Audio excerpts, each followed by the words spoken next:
আহ আহ ইস, এতখানি গভীর জখম। সেই সকাল থেকে রাত পর্যন্ত কোথায় ছিলেন বলেন তো?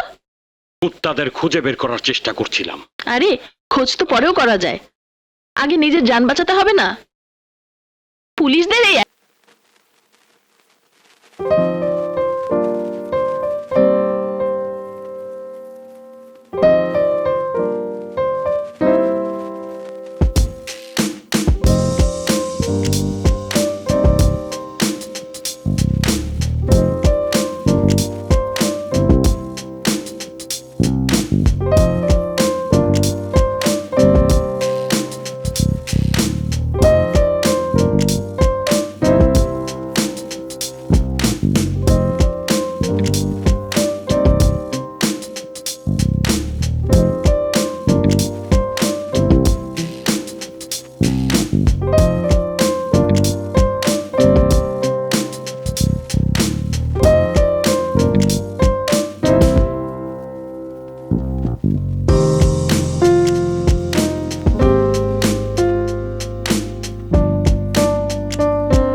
বাবা, মা, তানিয়া, মুন্না, তোমাদের কবরের কসম, একটা একটা করে সব কটাকে খুন করব আমি।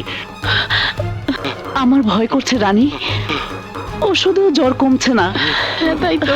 ওকে হাসপাতালে নেওয়ার দরকার। বুবু কি হয়েছে বুবু? লাবু, ধর ধর, ওকে ধর, হাসপাতালে নিতে হবে। আপনাকে বড় কষ্টের মধ্যে ফেললাম, তাই না? হ্যাঁ, দারুণ কষ্ট।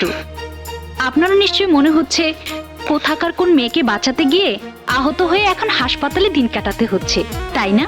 না না, সে তো আমার জন্য ফরজ ছিল। সেটা যদি আপনার জন্য ফরজ হয়ে থাকে তাহলে এটাও আমার জন্য ফরজ। জনাব, মেয়েরা জন্ম থেকেই সেবিকা, আমি নতুন কিছু করছি না। তবু আমার মাকে যদি আমার মাকে যদি আপনি একটা ফোন করে দিতেন। কি বুদ্ধি! টেলিফোন করে জানায় আপনার ছেলে মাথা ফাটিয়ে হাসপাতালে, তারপর এই খবর শুনে ওদিকে ওনার যদি কিছু হয়ে যায়? তা ঠিক, তবে কোনো তবে টবে নয়, চুপ করে শুয়ে থাকুন। তা না হলে সেই কড়া নার্সকে ডাক দিব এক্ষুনি। না না প্লিজ, ওই সিস্টারটা না খুব বদমেজাজি। তার চেয়ে আমার মেজাজটা সহ্য করা নিশ্চয়ই ভালো।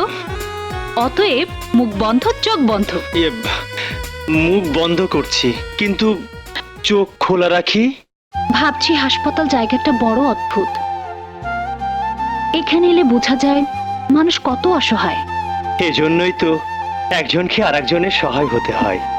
আপাতত একটু অসহায় হয়ে থাকুন, আমি হোস্টেলে টেলিফোন করে খবর দিয়ে আসি। হঠাৎ যদি ভাইয়া খুঁজতে আসে তাহলে খোঁজ না পেয়ে অস্থির হয়ে উঠবে।